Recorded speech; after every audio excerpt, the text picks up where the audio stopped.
1977 இருந்து இப்போ வரைக்கும் ஒரு 48-50 வருஷமா ஏடிஎம்கே விஸ் டிஎம்கேவா இருந்தது. இன்னைக்கு டிவிகே விஸ் டிஎம்கேவா மாறுமா அப்படின்றதா இன்னைக்கு தமிழ்நாடு அரசியல் களத்துல இருக்கிற டாக் ஆஃப் தி டவுனு. அது ஒரு சில சமிக்கைகள்ல நமக்கு விஷயங்கள் தெரியுது. அதை பத்தி தான் முழுக்க முழுக்க இந்த வீடியோ டிஸ்கஸ் பண்ண போறோம். வாங்க வீடியோக்குள்ள போகலாம். ஒரு சின்ன கிளான்ஸ் சொல்லி ஆரம்பிச்சிடுறேன். இது வரைக்கும் உங்களுக்கு இந்த அரசியல்லாம் தெரிஞ்சிருந்தாலும் ஒரு சின்ன கிளான்ஸா வச்சுக்கோங்க. புதுசா அந்த டிவிகேல இருந்து யாராவது பாக்குறீங்க அப்படின்னா உங்களுக்கு இது ஒரு தமிழ்நாடு அரசியல் பாடமா கூட இருக்கட்டும். வீடியோ ஃபுல்லா பாருங்க. ஸோ 1967ல டிஎம்கே ஃபர்ஸ்ட் டைம் ஆட்சிக்கு வராங்க. காங்கிரஸ் கட்சி தான் அந்த 52 ஃபர்ஸ்ட் ஜெனரல் எலெக்ஷன்ல இருந்து. அதுக்கப்புறம் வந்து எல்லா ஸ்டேட் கவர்மெண்ட்லயும் ஒரு நாள் எலெக்ஷன் நடக்குது. அதான் வந்து இப்ப திருப்பி மோடி எல்லாம் வந்து எடுத்து ட்ரை பண்றாரு. சைமல்டேனியஸ் எலெக்ஷன் அப்படிதான் ஃபர்ஸ்ட் இந்தியா ஃபுல்லா வந்து அப்படிதான் எலெக்ஷன் இருந்தது. அதுக்கப்புறம் ஒரு மாநில வாரியா வந்து ஆட்சிகளை கலைக்கிறதுக்கு அப்புறம் திரும்பி 5 வருஷத்துக்கு எலெக்ஷன் நடந்துட்டே இருக்கு. அப்படி அதை வந்து திரும்பி கொண்டு வந்து பாக்குறாங்க. ஸோ அது வந்து தனி கான்செப்ட். அதுல இருந்து பாத்தீங்கன்னா 67ல ஃபர்ஸ்ட் டைம் நான் காங்கிரஸ் கவர்மெண்ட் வந்து கேரளா அதுக்கப்புறம் தமிழ்நாட்டில் தான் ஃபர்ஸ்ட் அமையுது. ஸோ சவுத் இந்தியா அதுல இருந்தே ஒரு முன்னோடியா இருந்துட்டு இருக்கு. அந்த விஷயத்துல இருந்து கூட அப்படி உருவ வச்சுக்கலாம். ரெண்டாவது என்னன்னா 72ல எம்ஜிஆர் கட்சி ஆரம்பிக்கிறாங்க. அதுக்கப்புறம் ஏடிஎம்கே வந்து 1977 தமிழ்நாடு அசம்பிளி எலெக்ஷன்ல ஆட்சிக்கு வருது. ஸோ அது வரைக்கும் காங்கிரஸ் விஸ் டிஎம்கே வருது. அதுக்கப்புறம் பாத்தீங்கன்னா ஏடிஎம்கே விஸ் டிஎம்கேவா கட்சி மாறுது. அதுக்கப்புறம் எம்ஜிஆர் அவங்க 3 எலெக்ஷன்ல கண்டினியூஸா ஜெயிக்கிறாங்க. அதுக்கப்புறம் பாத்தீங்கன்னா 1989 எலெக்ஷன் வந்து எல்லாம் ஒரு விஷயம் சொல்லுவாங்க. அது என்ன பாத்தீங்கன்னா ஜானகி அம்மா அவங்க ஃபேக்ஷன், அதுக்கப்புறம் ஜெயலலிதா அவங்க ஃபேக்ஷன் 4 முனை போட்டியா 1967ல 1989ல உருவாகுது. 1989 1989ல உருவாகுது. என்ன அப்படின்னு சொல்லி பாத்தீங்கன்னா எம்ஜிஆர் அவங்களோட மறைவுக்கு அப்புறம் ஜானகி அம்மா ஒரு ஃபேக்ஷனும் ஜெயலலிதா அவங்களோட ஃபேக்ஷனுமா ஏடிஎம்கே 2 பிளவுபட்டு கிடக்கு. அதுக்கப்புறம் ஒரு எலெக்ஷன் சந்திக்கிறாங்க. அந்த எலெக்ஷன்ல சிவாஜி கணேசன் எல்லாம் வந்து போட்டி போட்டது உண்டு. ஸோ அந்த எலெக்ஷன்ல அதுக்கப்புறம் சிவாஜி கணேசன் அதுக்கப்புறம் ஜானகி அம்மா அவங்களா தோத்ததுக்கு அப்புறம் ஜானகி அம்மா ஒரு பெருந்தன்மையில அந்த ஏடிஎம்கே ஆபீஸ் இப்ப ராயப்பேட்டையில இருக்கு. அந்த ஏடிஎம்கே ஆபீஸ் எல்லாம் வந்து ஜானகி அம்மாவோட பேர்ல தான் இருக்கு. ஏடிஎம்கே கட்சி ஆரம்பிச்சதுக்கு அப்புறம் அவங்க பெருந்தன்மையா ஏடிஎம்கே ஆபீஸ்க்கு அதை எழுதி வைக்கிறாங்க. ஸோ அந்த மாதிரி பெருந்தன்மையா ஏடிஎம்கே வந்து ஜெயலலிதா அவங்களோட ஃபேக்ஷனுக்கு விட்டு கொடுக்குறாங்க. அதுக்கப்புறம் பாத்தீங்கன்னா இப்போ வரைக்குமே ஒரு 48-50 வருஷத்துக்கு ஏடிஎம்கே விஸ் டிஎம்கேவா தான் இருந்துட்டு இருக்காங்க. இப்போ அதை டிவிகேவா விஸ் டிஎம்கேவா மாத்தணும்னு சொல்லி நினைக்கிறாங்களா? அது ஆளுங்கட்சியை அது விரும்புறாங்களா? ஏன்னா வந்து என்ன பண்ணணும், ஆளுங்கட்சியை அதை விரும்புறாங்களா அப்படின்னு சொல்லிட்டு நீங்க கேட்டீங்க அப்படின்னா 2024 இப்ப பாராளுமன்ற தேர்தல் நேஷனல் ஃபுல்லா நடந்ததை விட்டுருங்க, தமிழ்நாட்டில் நடந்ததை மட்டும் வச்சு பார்த்தோம் அப்படின்னா பிஜேபிய நல்லா ப்ரமோட் பண்ணாங்க. அண்ணாமலை பிரஸ் மீட் கொடுத்தாருன்னா எங்க இருந்தாலும் ஓடி ஓடி போய் எடுத்துருவாங்க. அதுவும் நீங்க பாத்திருப்பீங்க. அதுக்கப்புறம் ஒரு மாநில தலைவரை மாத்திட்டாங்க. 2024 பாராளுமன்ற தேர்தலில் அவங்க நீங்க ஒரு சின்ன விஷயம் எடுத்து பாத்தீங்கன்னா கூட ஒட்டுமொத்த போக்கஸுமே அந்த கோயம்புத்தூர் நோக்கி தான் இருந்தது. ஸோ தமிழ்நாடு மீடியா இன்னைக்கு டிஎம்கே கண்ட்ரோல் பண்றாங்க. அது எல்லாருக்குமே தெரிஞ்சிருக்கும். அதை வந்து ஒரு சில விஷயங்கள் மூலியமா நம்ம உணரலாம். அதுதான் வந்து ஆதாரம் என்ன பண்ணணும், ஆதாரம் வச்சிருக்கான்னு சொல்லி கேட்டீங்கன்னா இது நாங்க ஃபீல் பண்ற விஷயம் அப்படி அவங்க தான் வச்சிருக்காங்க அப்படின்னு நாங்க ஃபீல் பண்றோம்.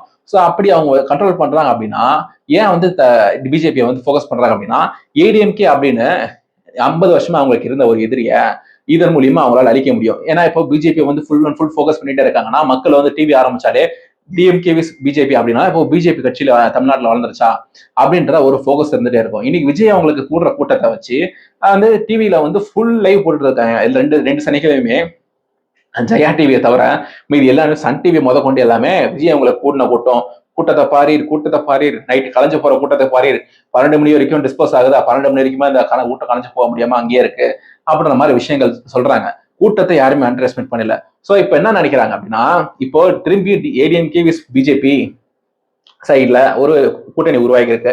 இதுக்கப்புறம் அதுல பாட்டாளி மக்கள் கட்சி வரலாம், நாம் தமிழர் கட்சியை தவிர மீது எல்லா கட்சிகளும் வரலாம். டிஎம்கே கூட்டணியில உள்ள கட்சி டிவிகே என்டிகே இந்த எல்லா கட்சிகளை தவிர மீதி உள்ள எல்லா கட்சிகளும் வரலாம். ஸோ அப்படின்ற பட்சத்துல ஒரு பலமான கூட்டணி டிஎம்கேக்கு அகைன்ஸ்டா ஒரு பலமான கூட்டணி கட்சி கிடையாது. டிவிகேன்றது ஒரு கட்சி, அந்த கூட்டணி இல்ல. கூட்டணி உருவானா ஆகலாம். ஏடிஎம்கே கூட்டணி வந்து ஒரு பலமான கூட்டணி உருவாயிட்டு இருக்கு. அப்படி அந்த விஷயத்த வந்து மக்களிடல இது வந்து ஒரு பலமான கூட்டணி அப்படின்னு சொல்லிட்டு காமிச்சிடக்கூடாது அப்படின்னு நினைச்சாங்கன்னா ஸோ வந்து டிவிகே மத்தியில ஒரு ஃபோக்கஸை வந்து பெருசா இன்க்ரீஸ் பண்ணுவாங்க. இன்க்ரீஸ் பண்றங்கிற பட்சத்துல டிவிகே வந்து வளர்த்து விட்டுட்டே போவாங்க. நிறைய விஷயங்களை நம்ம பார்த்திருப்போம். கொஞ்சம் வருஷங்களுக்கு முன்னாடி கொஞ்சம் ஒரு 2-3 எலெக்ஷனுக்கு முன்னாடியே வடிவேல் அவங்கள டிஎம்கே வந்து யூஸ் பண்ணியிருப்பாங்க விஜயகாந்த் அவங்களுக்கு அகைன்ஸ்டா பிரச்சாரம் பண்றதுக்கு. அது நம்ம அவர் சொல்ற வார்த்தைகள்லாம் நம்ம கேள்விப்பட்டிருப்போம். தண்ணி போட்டு இது பண்றவங்க கேப்டன் கிடையாது, கப்பல் ஓட்டுறவங்க கேப்டன் அப்படி ஒரு விமர்சனம் பண்ணதெல்லாம் கேட்டிருப்போம். அதெல்லாம் வந்து மக்கள் இடையில போது ஒரு விஷயத்தை யூஸ் பண்றாங்க. அதுக்கப்புறம் அவரோட கெரியரே ஸ்பைல் ஆகுது. அவங்களே வந்து படத்தை கொடுத்த மாதிரி கொடுக்குறாங்க. அந்த மாதிரி திரு விஜய் அவங்கள விஜய் அவங்களோட பி டீம் அதெல்லாம் சொல்றது அவங்களோட நோக்கம் கிடையாது. இந்த மீடியாவே வந்து ரொம்ப ஹை ஃபோக்கஸ் கொடுத்துட்டே போவாங்க. ஸோ அப்படின்ற பட்சத்துல அவங்களுக்கு ட்ரெடிஷ்னலா இருக்கக்கூடிய எனிமீஸ் ஆனா ஏடிஎம்கே வந்து ஒரு சைட்லைன் பண்ணிட்டு இவங்க வந்து பெருசா ஃபோக்கஸ் பண்ணிட்டே இருப்பாங்க. ஸோ இந்த லைம் லைட்டை யூஸ் பண்ணிட்டு பெரிய அளவுல பிரச்சாரம் விஜய் அவங்க பண்றாங்க அப்படின்றதையும் பாக்குறோம். ஸோ இப்ப நாகப்பட்டினத்துல பிரச்சாரம் பண்ணதை நம்ம பார்த்தோம். அதுல வந்து வெளிநாட்டு முதலீடா வெளிநாட்டில் முதலீடா அப்படின்னு சொல்லிட்டு அந்த விஷயங்கள்லாம் கேட்டிருந்தாங்க. ஸோ இந்த ஃபேமிலியை டைரக்ட் அட்டாக் பண்ணியிருந்தாங்க. ஸோ இப்ப மக்கள் மத்தியில் என்ன தெரிஞ்சிட்டு இருக்குன்னா, ஒன்னு டிஎம்கே ஃபேமிலி தான் வந்து ரூல் பண்ணிட்டு இருக்காங்க. ஸோ டிஎம்கேனா அதுக்கப்புறம் அவங்களோட ஃபேஸ்க்கு வரது எம்கே ஸ்டாலின் அவங்களோட ஃபேமிலி தான் வந்து ஃபுல் அண்ட் ஃபுல் வரது. ஸோ அந்த ஃபேமிலி டைரக்ட் அட்டாக் பண்றதுனால டிஎம்கே அட்டாக் பண்றதால ஆளுங்கட்சியை வந்து அட்டாக் பண்றாங்க அப்படின்ற மாதிரி ஒரு ஸ்ட்ராட்டஜியை ஃபாலோ பண்ணிட்டு போறாங்க. அதுக்கப்புறம் முக்கியமான விஷயம் பார்க்க வேண்டியது என்ன இருக்கு அப்படின்னா, 70% தான் போலிங் இருந்துட்டே இருக்கு. ஒரு 100% வாக்காளர்கள் இருக்காங்க அப்படின்னா, ஒரு சில தொகுதிகள்ல பாத்தீங்கன்னா 75 தொகுதி வரைக்கும் 75% வரைக்கும் வாக்கு சதவீதம் போயிருக்கும். ஒரு சில தொகுதிகள் சென்னை மாதிரி மாவட்டங்கள்ல பாத்தீங்கன்னா 60% தான் வந்து ஓட்டிங்கே இருக்கும். நீங்க நான்லாம் வந்து ஒரு காலைல ஒரு 8:30 மணி 9 மணி அது போல 2024 ஓட்டு போட போனேன். அப்பயே நான் போனா சர்ன்னு ஒரு 3 பேர் தான் இருந்தாங்க, ஓட்டு போட்டு வந்துட்டேன். ஆனா அந்த கிராமத்துல வந்து பாத்தீங்கன்னா சாயந்தரம் நைட் வரைக்குமே வந்து மக்கள்லாம் வந்து கியூல நின்று ஓட்டு போட்டே வருவாங்க. எல்லா பூத்துக்குமே வந்து 1100 பேருக்கு ஒரு பூத்து தான் இருக்கும். சரி, இப்ப 1200 வந்து மாத்தணும்னு நினைக்கிறாங்க. அதுக்கு மேலதான் பூத் லெவல்ல இருந்துட்டே இருக்கும். ஸோ 70% தான் வந்து ஓட்டிங் நடந்துட்டு இருக்கு. ஒரு ஆவரேஜா தமிழ்நாட்டில் நடந்திருக்கு.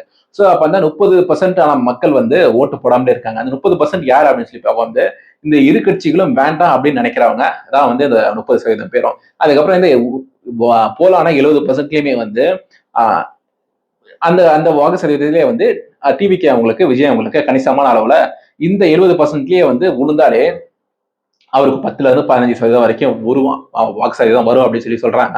ஸோ இப்ப அந்த 30% அவர் எப்படி டேப் பண்ணுவாரு அப்படின்ற மாதிரி விஷயங்கள் வச்சு அவர் டிஎம்கே விஸ் டிவிக்காவை மாத்தணும்னு நினைக்கிறாரா அப்படின்ற விஷயங்கள் அமையவிருக்கு. ஸோ இந்த வீடியோ உங்களுக்கு பயனுள்ளதா இருக்கும்னு நினைக்கிறேன். உங்களோட கமெண்ட்ஸா கீழே கமெண்ட் செக்ஷன்ல சொல்லுங்க. சேனலை புதுசாக சப்ஸ்கிரைப் பண்ணிக்கோங்க. உங்க ஃப்ரெண்ட்ஸுக்கு ஷேர் பண்ணுங்க. இன்னும் வீடியோல பார்ப்போம். பாய்.